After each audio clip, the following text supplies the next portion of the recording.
Yo. You're watching the Hot Box, episode 3. I'm your host, Beware. And my special guest for today, ang Godfather ng Flip Top, my main man, Enigma. Yeah. Salamat sir nga pala sa pag-ibig sa akin dito sa Hot Box. Yo. What's up with Enigma? Anong balita sa Flip Top? I know, mainit na mainit hanggang ngayon. Mula nung inumpisahan mo. Umiinit pa rin ang labanan ng bawat isa. I-update mo lang kami, yung mga tropang nanonood dyan. Ayun, depende kung kailan ito ma-upload, pero kakagaling lang namin sa isang event sa B-side, Universigulo 3. Solid yung mga laban doon. Grabe, doon din ginanap yung semi-finals ng Isa Buhay Tournament. Ngayon, may mga finals na tayo. Hindi tayo updated. Si Batas, kampiyon ng huling Isa Buhay Tournament, pati si Romano. Huling taon. Okay. Tapos si Romano, galing naman Kabanatuan, YYC, siya yung nakaabot sa finals. Ayun, ngayon naayos namin yung mga susunod na parating na events. Susunod namin sa Pampanga ulit, Aspacan 3. At syempre yung finals, unti-unti ko nang buuin. Kahit ganito kaaga pa lang. Nag-aabang pa kami sa Cavite, Calabarzon Division tryouts, pati yung main event sa Calabarzon Division din. Sana makapag Davao, Visayas pa rin kami bago matapos yung taon. Pero kung hindi, may susunod na taon pa naman. Okay. Ayun, daming bagong pasok. Yung mga ibang hindi nakakaalam, paano ba sila pwedeng sumali, yung mga inspiring na hindi pa nakakasali sa'yo, yung nanonood ng show na to, paano ba sila sumali sa Flip Top? Paano ba ang strategy, ang carbon? Ayun, unang-una, syempre dapat magaling ka. Pero syempre, expected na yun, no? Pero sa proseso ng tryouts, naka-tryouts lang namin para sa buong Pilipinas, mahabang ano yun Okay. Mahabang proseso yun, naging 5 linggo ata akong 5 linggo ako nagpo-process ng mga applicants. Mga 3 linggo ata yung panahon nila para magpasa sa deadline. At ayun, buong bansa nakapagpasa naman, kaya may instructions lang kaming linagay sa Facebook, kinalat agad, ang daming nagpasa nasa 2,000 yun sir. 2,000 yun, isa-isa ko yan, higit. Kapag syempre pipiliin mo muna yung mga may potential mula doon, dahil sa sobrang daming pasado naman na posible may potential. This year ginawa kong by division na rin yung tryouts. Dati kung kailan lang nagkakataon. Ngayon sabay-sabay na silang lahat. Ayun, kung nakita ko sa listahan, magaling to, galing Palawan, nakareserba na siya para sa tryouts tournament na kapag makarating kami sa Visayas ulit, susunod na punta namin, saka namin gaganapin yung tryouts tournament. Freestyle siya, freestyle pa rin sir. Okay. Yung labanan sa tournament. Syempre dun, marami kasi akong mas nakikita dun sa pagiging freestyle battle format, yung tryouts. Bilang MC, parang mas marami akong nakikita sa'yo kaysa sa yung naghanda ka lang, sinusundan mo kagad yung flip-top format na may sulat ka. Maraming kaya magsulat na hindi kaya mag-rap. Meron din naman kaya mag-rap na hindi kaya magsulat. Pero para sa akin, parang mas nakikita ko yung kakayahan mo kapag pinanood kita sa freestyle. Tama. Kailan ba, anong year ba nag-umpisa Flip Top? Nagsimula ito, February ng 2010. 2010. Saan? B-side? Hindi, wala pa sa B-side nun. Wala pa. Quantum Cafe sa Bagtigan. Makati? Sa Makati din. Okay. Actually, sobrang lapit lang sa B-side. Okay. Yung pangalawang event namin sa B-side na. So, ano yun? Automatic sumikat ka agad or dahan-dahan?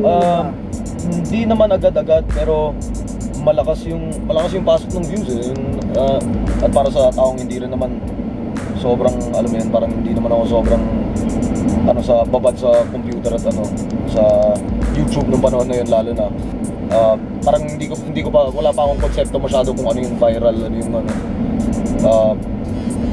napansin ko na lang, parang nung nagugulat na ako nung talagang parang kada video, pumapalo na ng 3 million. Doon ako parang, ano na to?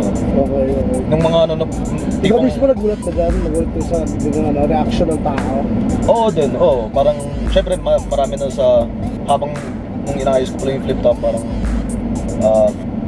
marami, may inaasahan na rin talaga ako na interest ng tao.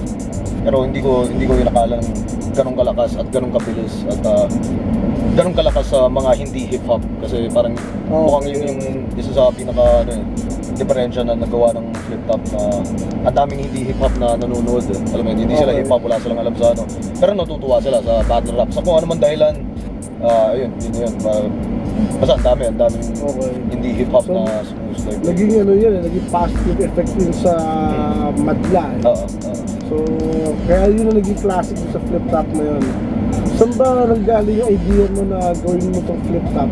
At bakit flip top? Kumbaga yung ganung yung tinatawag nating modernong format ng battle rap, sir, yung kilala mo na yung kalaban mo, aminadong handa ka na. Talagang walang beat. Acapella. Acapella. Yung tinatawag na ng modernong format, ginagawa na siya sa ibang bansa eh. Tapos ako bilang fan talaga ng hip hop at battle rap din, kahit dati pa yung mga freestyle era. Naisip ko parang pwede natin i-apply ito dito, yung modern format, kasi nandito naman yung talent eh. Ang lakas naman ng hip hop mula dati pa, hindi lang alam ng tao. Ayun, para lang lalong palakasin, gawa tayo ng battle league dito. Bago nun, sir, nakapag-anon na rin ako, nag-organize talaga ako ng mga events, tugtog, nakapagawa na rin ako ng freestyle events dati sa ilalim pa ng Ampon. Kasama ko sa Ampon. At yun, parang yun lang talaga. Yung dating grupo mo? Okay. You know, absolute messages personified over noise. Mga tropa ko Ampon, mga kalubata ko. Isang solid na question. Pag nagbabattle ang flip top from beginning until ngayon, syempre, kayo nung rapper ka na tatlong rapper na nasusurprise ka lagi dahil kakaiba ang ginagawa nila tuwing mapapanood mo sila. Hindi na sinabi na nila dati, tapos uulitin lang ulit, tapos pinalawak lang ng konti. Ibig sabihin ko, sino yung talaga yung sinusurprise ka tuwing lumalaban siya? Give me top 5. Sige. Top 5 na nakita mo. Battle MCs ng flip top mo.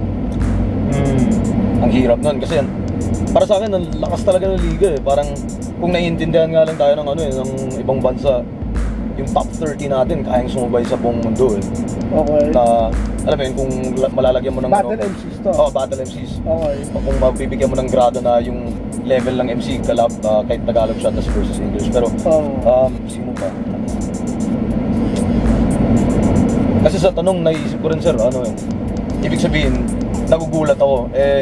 Minsan, katulad ni Looney, hindi ako nagugulat sa kanya kasi alam kong laging ganong kalakas yung niya eh. Parang, nagugulat ako sa ibang laro niya sa bagay-bagay. Pero parang ever since, expected na yan kay Looney na nagganong kalakas siya lagi. Kada battle na kapag lalaban siya, alam mong walang bababasag sa ganitong level.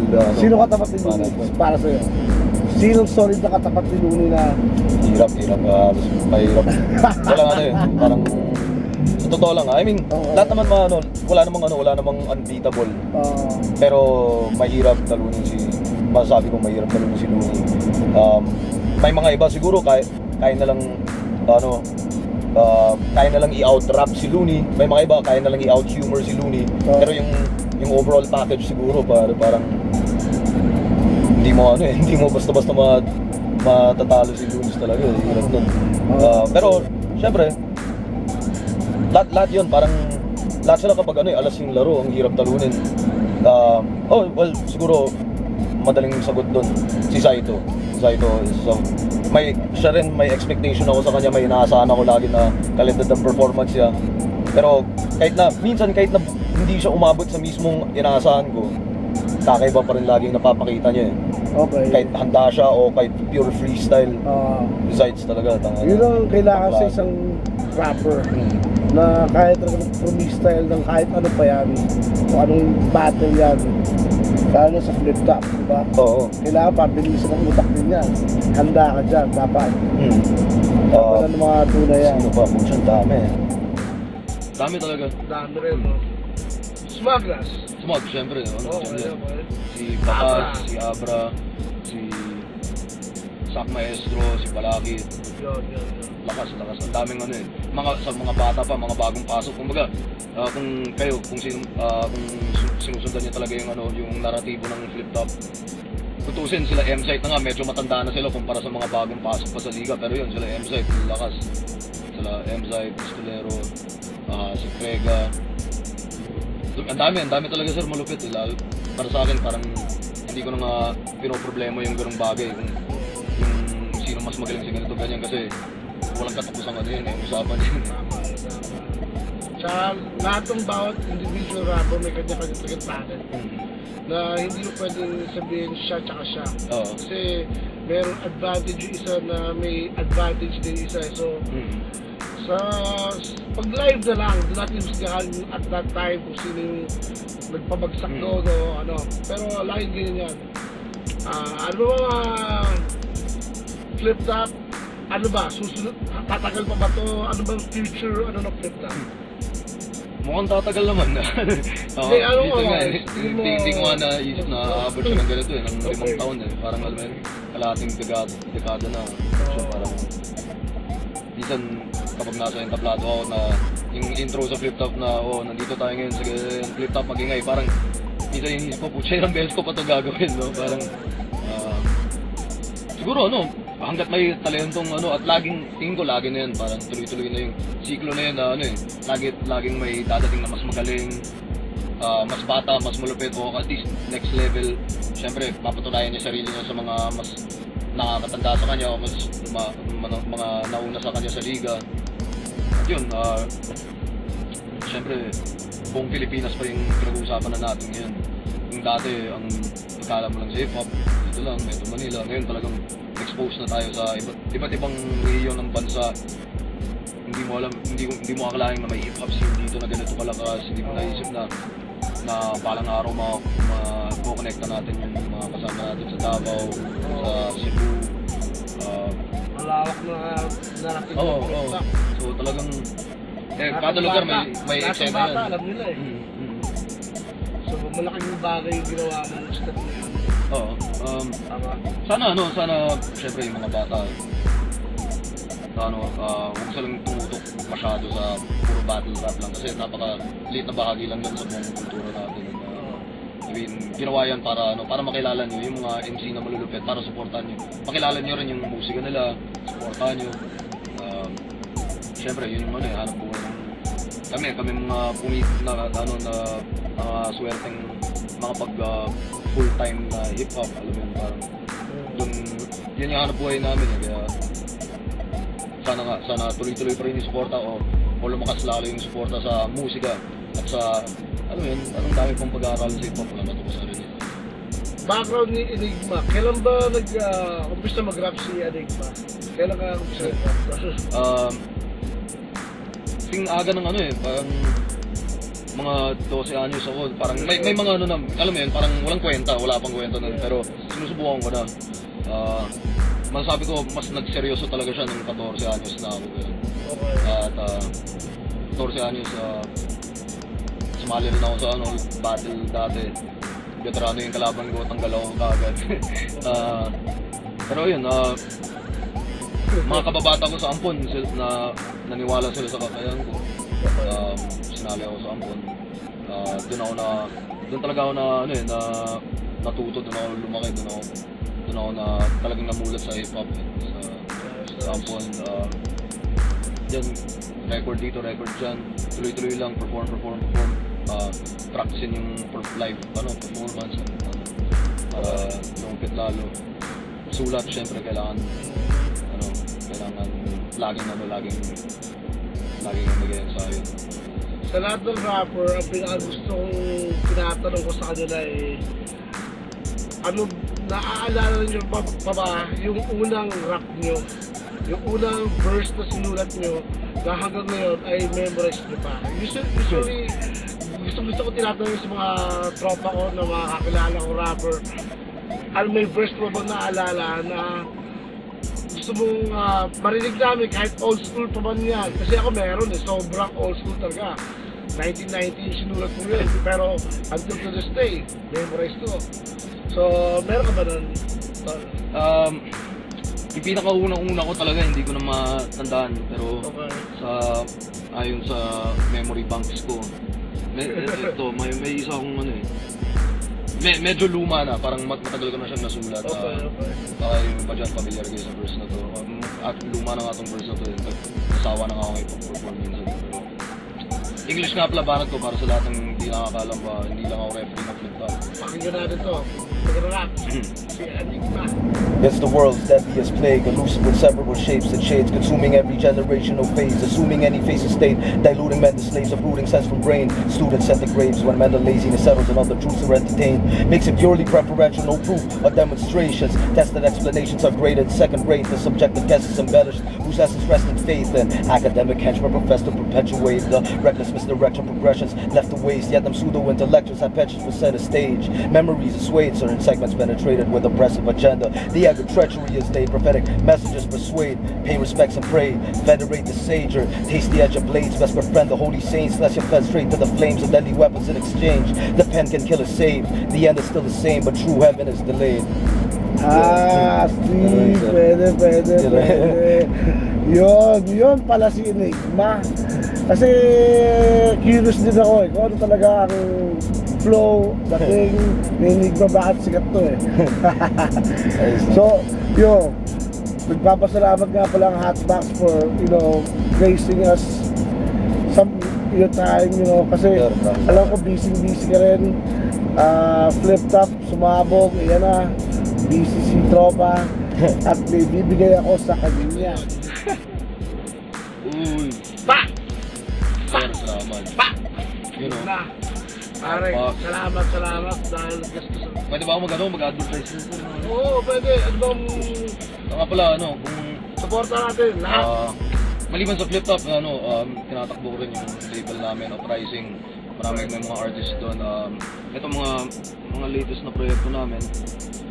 Yun. Kay Keija, Posisyon, Kati ng Patay ni Saito.